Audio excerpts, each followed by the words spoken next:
Hello students, today we are doing coordinate geometry and under coordinate geometry section formula. पिछली videos में हमने किया था डिस्टेंस फार्मूला, उससे रिलेटेड हमने की थी एग्जांपल्स और नेक्स्ट हमने की थी एक्सरसाइज 7.1. आई होप कि आप सबको वो समझ आ गया होगा. अगर किसी को कोई प्रॉब्लम है, कुछ पूछना चाहते हैं आप मेरे से या कोई आपको पॉइंट क्लियर नहीं हुआ तो आप प्लीज़ मेरे को कमेंट बॉक्स में बताना और अगर मेरी वीडियोज़ अच्छी लगे तो लाइक शेयर एंड सब्सक्राइब करना. तो आज हम करेंगे section formula. If the coordinates X Y of a point P divides internally the line segment joining the points A x1 y1 and B x2 y2 in the ratio m1 ratio m2. अगर आपके पास कोई भी line दी है, उसके coordinates points दिए हुए हैं A and B जो कि x1 y1 और x2 y2 पर कट करते हैं और P के कोऑर्डिनेट्स दिए हैं जो कि लाइन AB को इंटरनली डिवाइड करती है. इंटरनली क्या है कि उसको अंदर से डिवाइड करती है. जैसे कि ये देखिए, ये एक लाइन है ए बी, इसके पॉइंट्स हमने देख लिए, ए के पॉइंट बी के पॉइंट लेट कर लिए और पी पॉइंट है कोई भी एक्स वाई जो कि डिवाइड कर रही है line A B, line segment A B को पॉइंट पी पर. और कौन सी रेशो में डिवाइड कर रही है वो भी हमें दी है m1 ratio m2. m1 ratio m2 में अगर वो डिवाइड कर रही है तो हमें एक्स वाई के पॉइंट्स फाइंड आउट करने हैं. एक्स वाई के जो हमें पॉइंट्स फाइंड आउट करने हैं वो हम किस तरीके से फाइंड आउट करेंगे, वो है सेक्शन फार्मूला. ये आपको दो चीज़ें लर्न करनी है, एक्स के कोऑर्डिनेट्स और वाई के कोऑर्डिनेट्स. ये दोनों आते हैं सेक्शन फार्मूला के अंडर. और ये फार्मूला क्या है, एक्स की वैल्यू से निकलती है m1 x2 plus m2 x1 over m1 plus m2. ये आपको लर्न करना है अच्छे ढंग से. इसमें कुछ भी मुश्किल नहीं है, सिर्फ फार्मूला लगाना है और उसकी वैल्यूज आपको बाद में फिल कर देनी है और उसको सॉल्व करना है.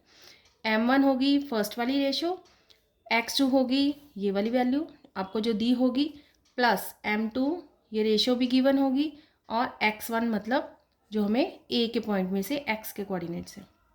नीचे हम m1 प्लस m2 जो रेशो दी होगी उसको प्लस करेंगे. Same as it is y के साथ होगा. y की वैल्यू क्या आएगी, m1 y2 plus m2 y1 over m1 plus m2. बस m1 m2 सेम पोजीशन पे रहेंगे, x2 की जगह y2 आ जाएगा, x1 की जगह y1 आ जाएगा. और इन दोनों को वैल्यू पुट करने के बाद जब हम सॉल्व करेंगे तो हमारे पास अपने आप x और y की वैल्यू आ जाएगी. x और y की वैल्यू को सॉल्व करना, जब हमें रेशो दी हुई हो, कोऑर्डिनेट्स दिए हुए हों, लाइन सेगमेंट के पॉइंट्स दिए हुए हों और उसको सॉल्व करना इस फार्मूले से, इसको बोलते हैं section formula. Here PA ratio PB is equal to M1 ratio M2. ये आपको सब लर्न करना है अच्छे तरीके से. इसको आप लर्न कर लेंगे तो आप एग्जाम्पल्स और एक्सरसाइज बड़ी आसानी से कर लेंगे, कुछ इसमें मुश्किल नहीं है. नेक्स्ट है, if P does not lie between A and B but lies on the line AB outside the line segment AB. इसमें यह है कि अगर AB लाइन सेगमेंट के बीच में लाइन सेगमेंट आपको ए बी दी हुई हो और इंटरनली डिवाइड ना करें. हमने इंटरनली का ये किया है फार्मूला, ये जो हमने सेक्शन फार्मूला किया है this is the internally section formula when the P divides internally. लेकिन अगर एक्सटर्नली आ जाए, एक्सटर्नली मीन्स के लाइन सेगमेंट से बाहर आ जाए इधर या उधर, तो तब हम क्या करेंगे, वो हम आपकी 10th क्लास में नहीं करेंगे क्योंकि उसको हम नेक्स्ट क्लासेस में जाके हाई लेवल में जाके उसका सोल्यूशन देखेंगे. फिर भी आपकी बुक में था ये टॉपिक तो मैंने उसको आपको क्लियर कर दिया है कि आपको समझ आ जाए कि इस क्लास में आपको ये काम करना है कि नहीं. इस क्लास में सिर्फ आपको इंटरनली डिवीजन करनी है और उसका फार्मूला लर्न करना है, section formula. If P does not lie between E and B but lies on the line AB outside the line segment AB and PA ratio PB is equal to M1 ratio M2, we say that P divides externally. अगर P externally divide कर रहा है, उसके points दिए हैं line segment के, आपको ratio दी हुई है, तो आप क्या करेंगे, the line segment joining the points A and B, it will be section formula for such case in higher classes. ये आप कब करेंगे, हायर क्लासेस में करेंगे. मे बी इसका फार्मूला चेंज होगा या कोई प्लस माइनस चेंज होगा, तो आपको इस क्लास में इसको करने की ज़रूरत नहीं, नेक्स्ट क्लासेस में करेंगे. तो इस टॉपिक को हम छोड़ देते हैं. नेक्स्ट है, if the ratio in which P divides internally AB is K ratio 1. हमने पहले लेट किया था कि M1 रेशो M2 लेट हमें दी है रेशो जिसमें वो डिवाइड हो रही है लाइन सेगमेंट, तो हम उसको सेक्शन फार्मूला लगा रहे हैं. लेकिन नेक्स्ट वो टॉपिक दे रहा है कि अगर M1:M2 की जगह P जो डिवाइड कर रहा है लाइन सेगमेंट AB को K:1 में डिवाइड कर रहा है, ऐसी ये AB लाइन है और P में P के पॉइंट हैं, और नेक्स्ट जो M1:M2 नहीं ले रहे हम ले रहे हैं K:1 ले रहे हैं, तो then the coordinates of P will be, तो P के कोऑर्डिनेट्स क्या होंगे, P के जो x y की वैल्यू वो क्या होगी। तो उसके लिए कुछ नहीं करना, सिर्फ M1 की जगह क्या आएगा, K आ जाएगा, और M2 की जगह क्या आएगा 1। हम फिल ही करेंगे, इस फॉर्मूले में हम इसको फिल करेंगे।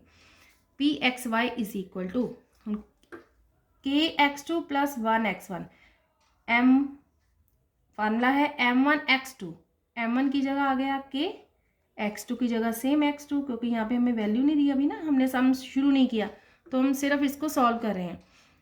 M1 की जगह K और x2 same as it is लिखेंगे, और M2 की जगह हमें क्या दिया है 1 लिखेंगे इंटू x1 ओवर, यहाँ पे M1 M2 की वैल्यू क्या आ गई K+1। सिंपली हमने M1 M2 की जगह K:1 लिखी है। सेम y की तरह भी ऐसे करेंगे, Ky2 plus 1 into y1 over K+1। ये ब्रैकेट में आएगा काम। अगर अलग अलग लिखेंगे x को अलग y को अलग तो फिर ब्रैकेट डालने की ज़रूरत नहीं, तो इकट्ठा लिख रहे हैं तो हम ब्रैकेट में लिख रहे हैं कि ये x की वैल्यू है और ये y की वैल्यू है। सेम इसको सॉल्व कर लिया, मल्टीप्लिकेशन है, k को x2 के साथ किया प्लस 1 को x1 के साथ किया तो वो सेम ही आ जाएगा, नीचे x1 K+1। सेम y की टर्म के साथ ऐसा होगा, Ky2 प्लस 1 को मल्टीप्लाई किया y1 के साथ तो y1 आ जाएगा K+1। ये आ गया आपके साथ पास फार्मूला जब आपको K:1 आप लेट कर रहे हो M1 M2 की जगह। सेम फार्मूला, बस उसमें रेशो चेंज की है। नेक्स्ट एक और टॉपिक है इसके under he, the mid point of a line segment divides a line segment in the ratio 1:1। आपके पास अगर ये लाइन है AB और जो मिड पॉइंट है, अगर वो मिड पॉइंट पर कट हो रही है कोई भी पॉइंट पर, तो आपको अंडरस्टूड है कि वो 1:1 में ही डिवाइड करेगी। यहाँ पे भी 1 होगा, AP की वैल्यू 1 होगी और PB की वैल्यू भी 1 ही होगी। The mid point of a line segment divides the line segment in the ratio 1:1, then the coordinates of midpoint P of join of points A x1 y1 B x2 y2 is, कुछ भी अलग नहीं है, वही बस है कि अगर x1 y1 A की जगह है, x2 y2 B की जगह है, P की जगह x y है, तो यहाँ पे 1:1 दी हुई है, तो ये मिड पॉइंट फार्मूला बोला जाएगा इसको। मिड पॉइंट फार्मूले में क्या होता है कि फर्स्ट टर्म A की जो x वाली टर्म है प्लस B की जो x वाली टर्म है उसको प्लस करो और नीचे 2 के साथ डिवाइड कर दो, ये आएगा x1 प्लस x2 ओवर 2, और y के कोऑर्डिनेट्स क्या आएंगे y1 plus y2 over 2। This is the next formula. ये आपको मिड पॉइंट फार्मूले के अंडर आएगा और इसको आपको लर्न करना है। Mid point formula and section formula, these are 2 formulas, और आपको ये दोनों ही अच्छी ढंग से लर्न करने हैं। नेक्स्ट हम आज एक एग्जाम्पल करेंगे इसके साथ रिलेटेड, जिससे कि आपको क्लियर हो जाएगा। एग्जाम्पल नंबर 6 है कोऑर्डिनेट ज्योमेट्री की आपकी बुक में। Find the coordinates of the point which divides the line segment joining the points 4 - 3 and 8 5 in the ratio 3:1 internally. ये आपके पास कोई लाइन सेगमेंट है, आप उसको लेट कर लोगे AB point. Find the coordinates of the point, coordinates of the point P हमने find out करने हैं, जो कि A के पॉइंट दिए हैं 4 - 3, B के पॉइंट दिए हैं 8 5, और इनको इंटरनली डिवाइड कर रही है, तो x y की वैल्यू फाइंड आउट करनी है। तो सोल्यूशन है let P x y be the required point. आप इसको लेट कर लो पॉइंट को P।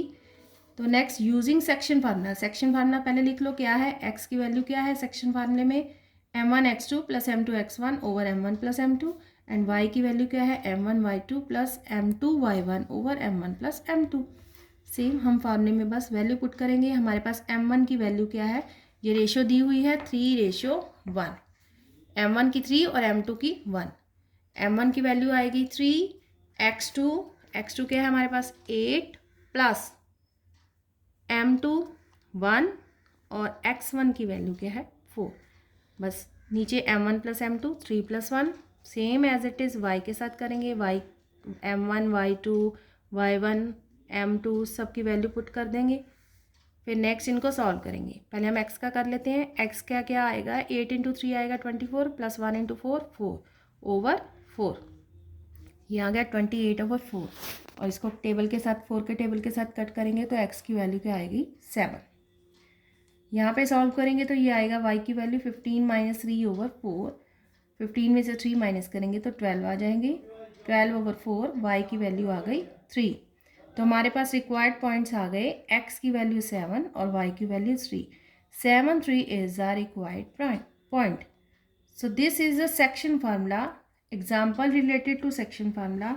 और मेरे को लगता है कि अगर आपको ये फार्मूला लर्न है तो आप सम बड़े आसानी से कर सकते हो।